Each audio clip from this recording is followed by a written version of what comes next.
The bell for first period hadn't even finished ringing when the entire senior class at Ridgewood High turned their heads in unison, eyes wide, mouths frozen mid-giggle.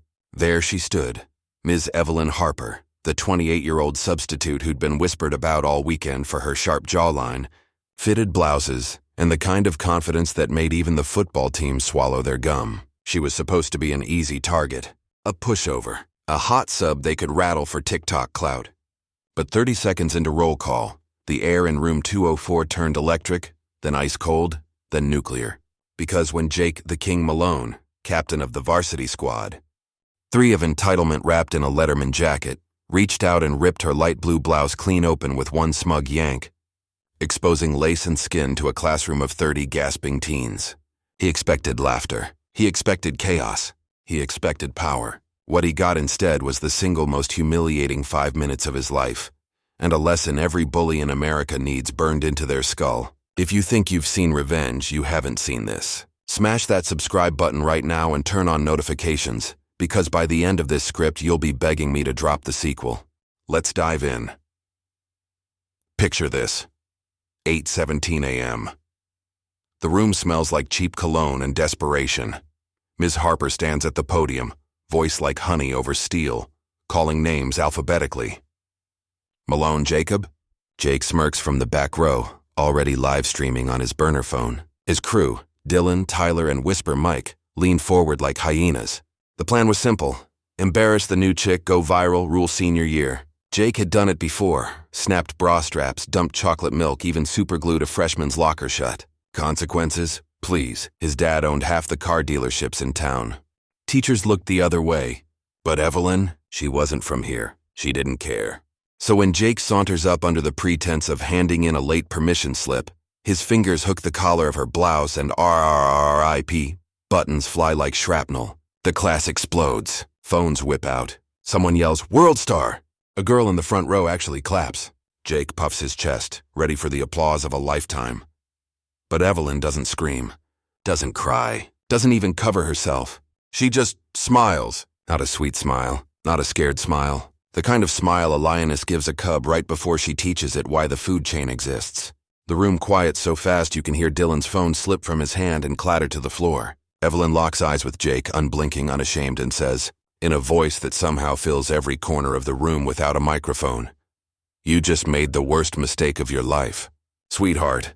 Then she does the unthinkable. She doesn't reach for a sweater, doesn't call for security. She steps forward, blouse flapping open like a superhero cape, and starts unbuttoning Jake's Letterman jacket with the calm precision of a surgeon. The class is dead silent now. You could hear a pen drop. Jake tries to laugh it off. "Yo, chill. It was a joke." But his voice cracks like a 12-year-old's. Evelyn leans in, whispers something only he can hear, and his face drains of color faster than milk left in the sun. Here's where it gets insane. Evelyn pulls out her phone, not to call the principal, not to record for evidence, but to open an app none of them recognize. A red icon, a countdown timer, 4:59, 4:58. She turns the screen to the class. 4 minutes, she says.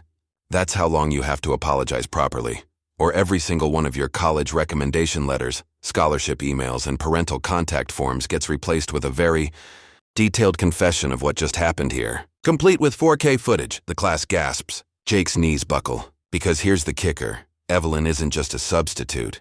She's a white hat hacker who moonlights for the district's cybersecurity team. She's been monitoring the school's network for weeks, and every single one of Jake's pranks, recorded, saved, backed up in triplicate, including the time he changed the valedictorian's GPA to a 1.2, the time he deepfaked the principal into a TikTok dance, the time he, well, you get the picture. 42 on the timer. Jake's already sweating through his jersey. Dylan's hyperventilating.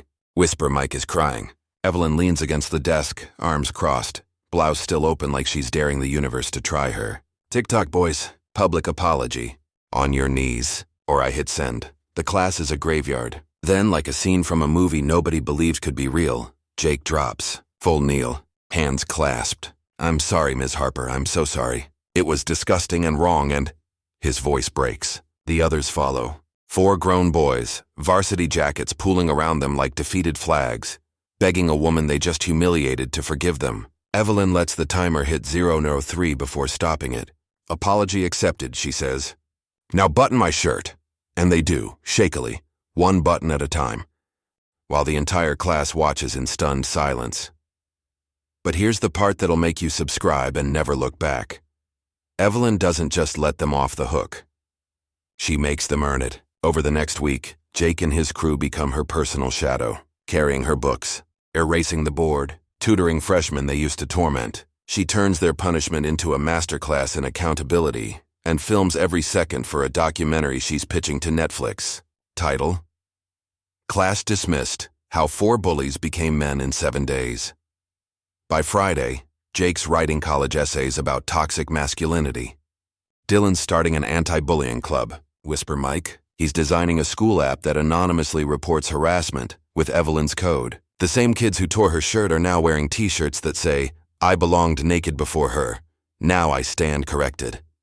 The irony? It's the best-selling merch in Ridgewood history. And Evelyn? She's not just a substitute anymore. She's the principal's new Director of Culture and Accountability, with a corner office and a clothing allowance that includes bulletproof blouses. The ripped shirt? Framed in the hallway with a plaque. Day 1, they tore my dignity. Day 7, I gave them their souls back. Students walk past it every morning like it's the Mona Lisa. Because here's the truth nobody saw coming. Evelyn didn't just win. She healed. She turned predators into protectors. She took the ugliest moment of her life and made it the greatest lesson of theirs. And she did it all without raising her voice, without shedding a tear, without ever covering up the vulnerability they tried to weaponize. So here's my question to you, the one watching this with your jaw on the floor. What would you have done?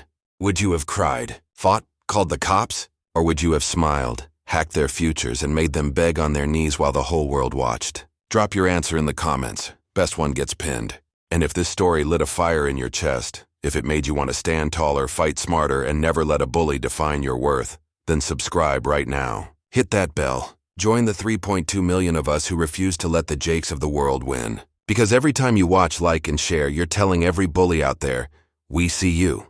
We're ready, and we will not be broken. Evelyn Harper didn't just survive that classroom, she rewrote it. And the next time someone tries to tear you down, you'll know exactly what to do. See you in the next one. Stay unbreakable.